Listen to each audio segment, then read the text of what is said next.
Aldo, what's the role of a lawyer when it comes to a real estate transition? Well, a lawyer is retained typically once the contract has been signed by the parties. You have a buyer and a seller who have entered into a binding contract.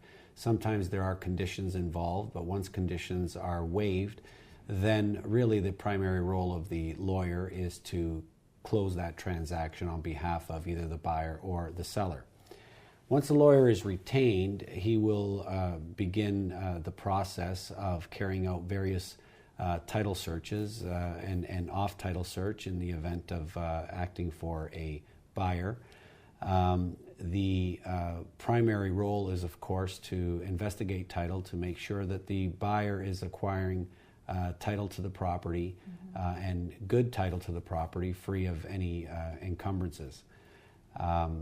The role of the lawyer, of course, also includes dealing with the various lenders and mortgage institutions, completing all of the documentation required for the closing. The lawyer will meet with the clients prior to closing to review all documents, sign documentation for exchange with the other party, and eventually will collect all of the money involved in the transaction in the lawyer's trust account.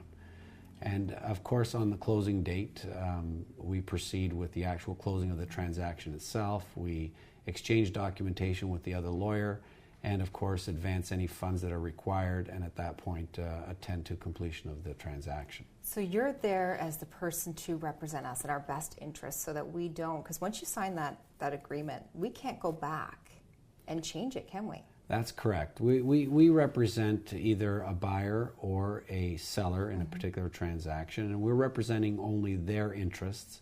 The interests of the parties do flow to a very large extent from the contract that has been signed. And our efforts are to make sure that the client gets what they feel they are getting or what they bargained for in the first place. Well, what can a client expect when it comes to closing costs? Because I find that a lot of us don't budget for that. That's a very good question. The legal costs involved in completing a transaction essentially falls into two major components. One is the legal fee, which is paid to the lawyer, and that's the fee paid to the lawyer for legal advice rendered or legal services performed. The other component involves disbursements or out-of-pocket expenses. Now, these are expenses that are paid on behalf of the party for things such as a title search and certain off-title searches. There's also the costs of registration of documentation that are included in that. Two of the more significant costs would be title insurance, which is often required by lenders in a given transaction. And by far the most major expense is land transfer tax. Now, land transfer tax is a provincial tax, and it's an amount that is paid to the provincial government on completion of the transaction.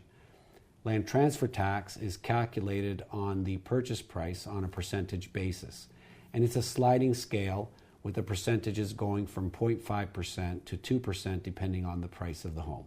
Wow, so there's a lot to consider when it comes to the costs and getting a lawyer and making sure we get them involved at the right time, right? That's absolutely essential. The earlier the lawyer can get involved in the transaction, the earlier they can start the process of getting the documentation ready and alerting the clients to any potential problems that are going to arise in the transaction. Well, where can somebody go to find information if they need to use your services? They can call me at 905-667-2990. Great. Well, thank you so much, Aldo, for all the useful information. You're welcome.